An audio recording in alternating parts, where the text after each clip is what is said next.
नमस्कार दोस्तों, आप सुन रहे हैं पहलवानों से जुड़े हुए अनसुने किस्से। आज बात कर रहे हैं मास्टर जी चंदकीराम जी से जुड़े हुए एक किस्से को लेकर। एक बार की बात है, मास्टर चंदकीराम जी गुरुजी हनुमान के साथ में वाराणसी गए हुए थे। वहीं पर वे एक धर्मशाला में रुक गए। अगले दिन गुरुजी हनुमान को एक जगह किसी प्रोग्राम में हिस्सा लेने के लिए जाना था, तो मास्टर जी चंदकीराम धर्मशाला में ही रुक गए, क्योंकि वहां पर वे जिस कमरे में रुके हुए थे उसकी जो कुंडी थी वो खराब थी। जब गुरुजी हनुमान चले गए तो मास्टर जी वहीं पर एक दहलीज में एक चारपाई बिछा करके लौट गए। वहीं पर कुछ समय के बाद एक पत्रकार आया। पत्रकार ने मास्टर जी को देखा और अपने मन में सोचा कि यह भी कोई बड़ी पर्सनैलिटी होगी।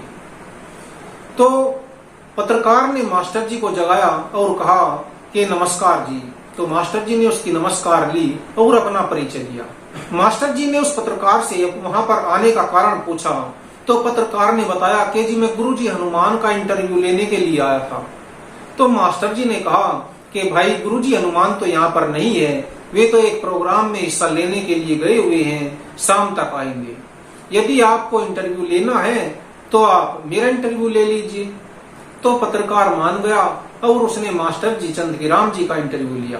मास्टर जी का यह सबसे पहला इंटरव्यू था, क्योंकि ये बातें मास्टर जी के शुरुआती दौर की हैं। इंटरव्यू लेते समय उस पत्रकार की निगाह मास्टर जी चंदकीराम जी के हाथों पर पड़ी। मास्टर जी चंदकीराम के हाथ में जो घड़ी बंधी हुई थी, उस घड़ी का पट्टा मास्टर जी के हाथ में छोटा पड़ रहा था और मास्टर जी ने उस पट्टे में एक धागे को बांट करके बारीक जेवड़ी की तरह बना करके बांध रखा था। तो पत्रकार ने इसका कारण पूछा। तब मास्टर जी चंदकीराम जी ने बताया कि मेरे हाथ में किसी भी घड़ी का पट्टा सेट नहीं बैठता है, अर्थात नहीं आता है। पट्टे मास्टर जी के हाथ में छोटे पड़ जाया करते थे, जिसके कारण मास्टर जी को अपने हाथ में घड़ी बांधने के लिए किसी कलेऊ या धागे का सहारा लेना पड़ता था। उस जमाने में दो तरह के पट्टे आया करते थे, एक काला और एक पीला। तो मास्टर जी को पीला पट्टा पसंद था। हालांकि कई बार यदि नहीं मिलता था तो मास्टर जी काला पट्टा भी अपनी घड़ी में लगा लेते थे। जब पत्रकार ने मास्टर जी से पूछा कि आपके मजबूत गट्टों का राज क्या है, तो मास्टर जी ने बताया कि मैं जमुना के किनारे बोरियों को, जो जूट की बोरियां होती है, उन्हें भी करके नचोड़ा करता हूँ, जिसकी वजह से मेरे हाथ बहुत मजबूत हो गए।